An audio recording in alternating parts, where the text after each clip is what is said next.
Barrister Asaduzzaman Fuad, আপনি যদি কিছু এখানে অ্যাড করা থাকে আপনি করতেই পারেন।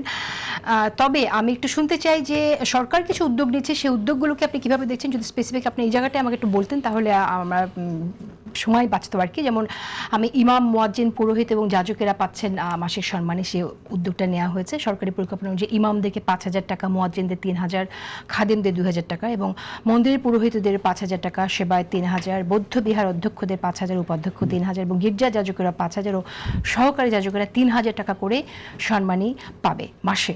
কিভাবে দেখছেন আপনি? Brilliant idea, brilliant. এবং আমি নিজে এটার জন্য পাবলিকলি গণমাধ্যমে অনেকবার কথা বলেছি, আমার নিজের চ্যানেল থেকে আমি কথা বলেছি। এবং শুধু তাই না, আমি ইমাম মুয়াজ্জিনদেরকে আপনার সরকারি বিসিএস ক্যাডারের অন্তর্ভুক্ত করে ফেলার জন্য প্রস্তাব করেছি।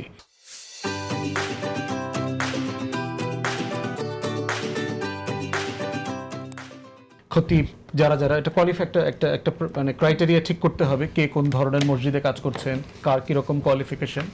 কারণ আপনি যদি রাষ্ট্রের মানে প্যাট্রোনাইজেশনের মধ্যে তাদেরকে না আনেন, তাহলে তারা এই যে কমিউনিটি বেস যে খুবই লো লেভেল ইনকামে থাকেন, তাদের মর্যাদা নষ্ট হয়, সম্মান নষ্ট হয় এবং তাদেরকে এমন কিছু কাজ করে জীবিকা নির্বাহ করতে হয় যেটা আসলে এলাকার জন্য, ওই কমিউনিটির জন্য সম্মানিত না।